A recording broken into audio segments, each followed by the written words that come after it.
Buenas noches, compañeros y compañeras. Buenas noches, compañero presidente Raúl Castro.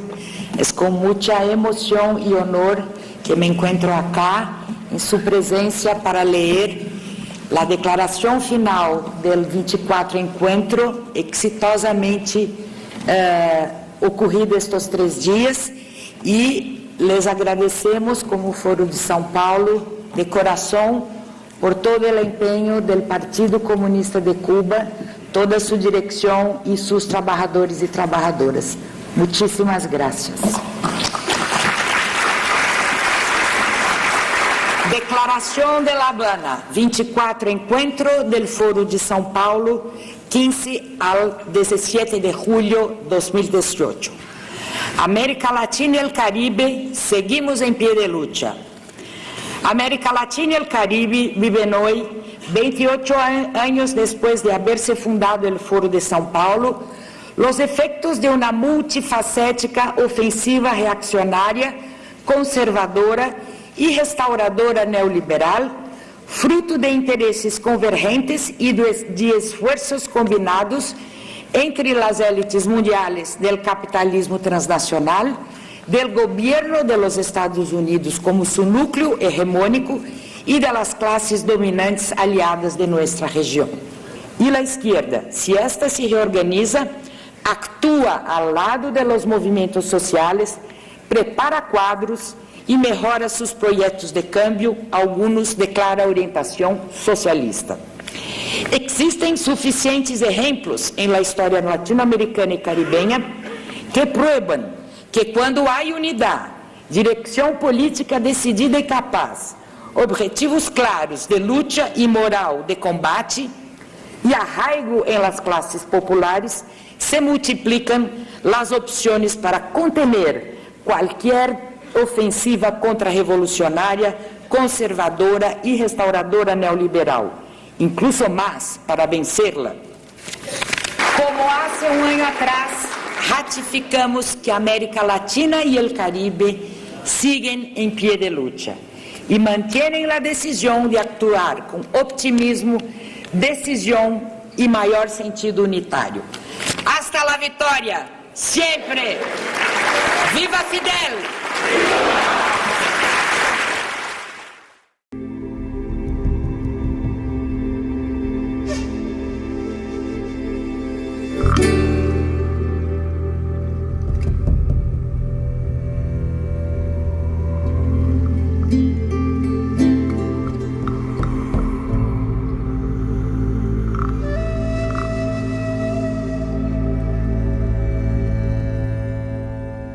Para ayudarlos a comprender que se trata de un plan minuciosamente concebido y puesto en marcha desde los años 60 por Fidel Castro, les recuerdo que en capítulos previos les hablé de cómo finalmente él inaugura su imperio latinoamericano antiimperialista con la llegada al poder en Venezuela mediante elecciones de su discípulo elegido Hugo Chávez.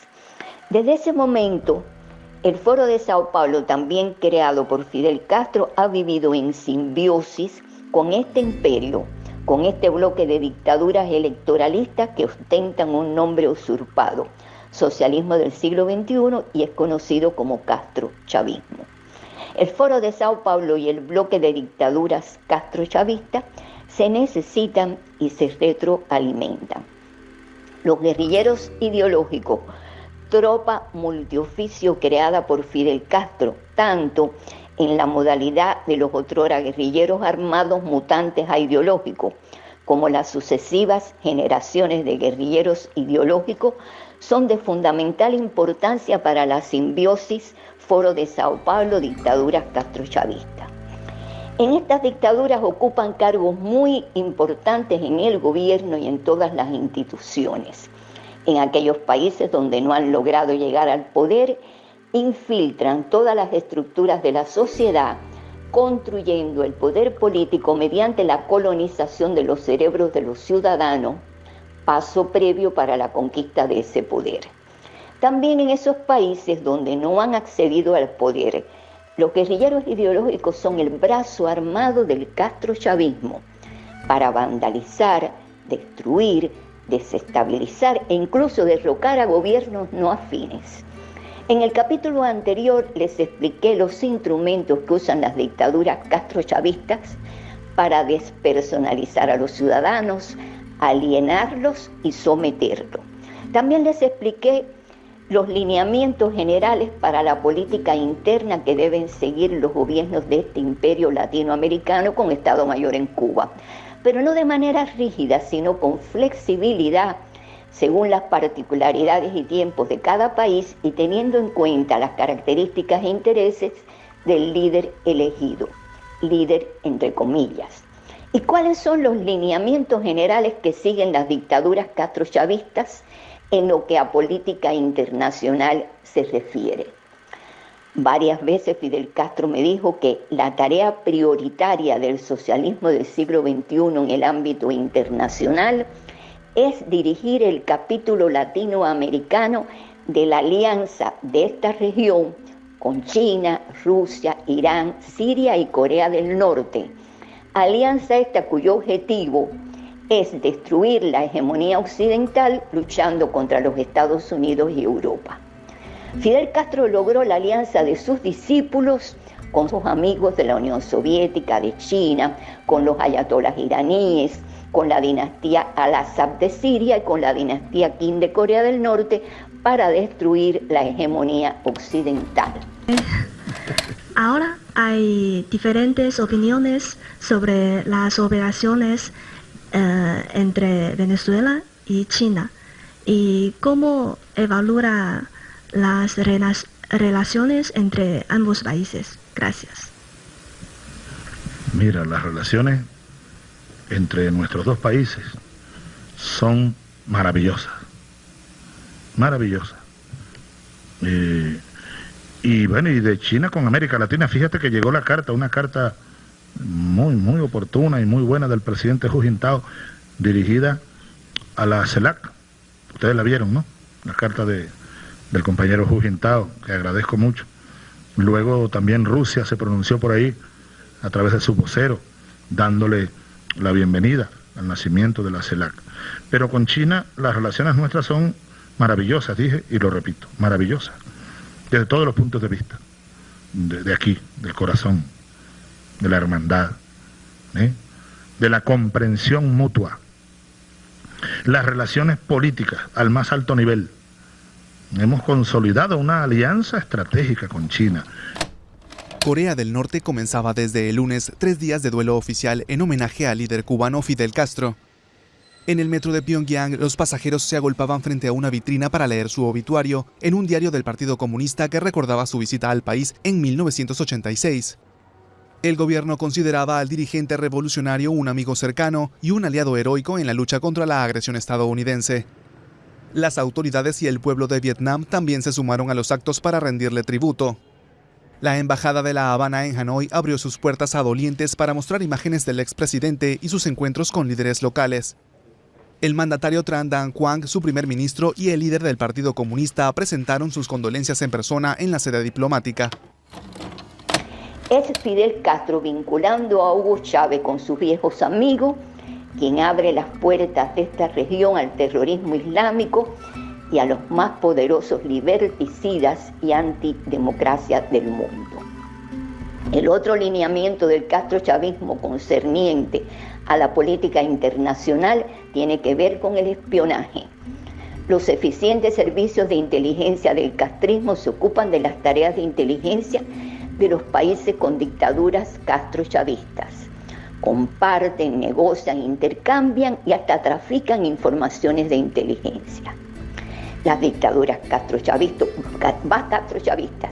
bajo la dirección del castrismo, desarrollan un muy activo proselitismo internacional. Controlan las organizaciones internacionales existentes, crean otras, organizan constantemente los llamados grupos de solidaridad, desarrollan un exitoso marketing mundial basado en mentiras. Las dictaduras castrochavistas jamás se critican públicamente, siempre se defienden y votan en bloque, tanto en la ONU como en la OEA, en el Consejo de Derechos Humanos y en todas las organizaciones nacionales y mundiales. el imperio castrochavista se beneficia del exitoso lobby diplomático que el castrismo ha desarrollado y desarrolla en la ONU y otras organizaciones. Estas dictaduras también se unen para criticar, difamar, desestabilizar e incluso derrocar a los gobiernos no afines. Despierten, latinoamericanos. No me canso de repetirles, de alertarlos que se trata de un plan. Me consta que es un plan en peligroso desarrollo para implantar el castrochavismo, mutación del castrismo en los países de América Latina. No se dejen confundir por analistas, periodistas y políticos conocidos como demócratas que niegan la existencia de este plan, tal vez por frivolidad, por irresponsable desinformación, por miedo al castrismo, por inmorales intereses económicos y quizás hasta por otros oscuros intereses. Esta serie finalizará en el próximo capítulo, el 10, en el que les hablaré sobre las dictaduras castrochavistas existentes en la actualidad, sobre el porqué de su creciente expansión y sobre cómo enfrentarla. Finalizo como siempre con un mensaje que quiero fluya de mi corazón al de ustedes, latinoamericanos, argentinos, chilenos, colombianos, ecuatorianos, paraguayos, venezolanos, bolivianos, nicaragüenses, todos. No permitan que les roben el amor, la libertad, el mérito, la democracia, la ética, el Estado de Derecho, el honor, la dignidad. No permitan que les usurpen todo, hasta las vacunas, y en consecuencia les usurpen el derecho a la vida. Recuerden las enseñanzas de desobediencia civil, pacífica y ética de Mahatma Gandhi y Martin Luther King. Nosotros los cubanos no tuvimos quien nos avisara, ustedes sí.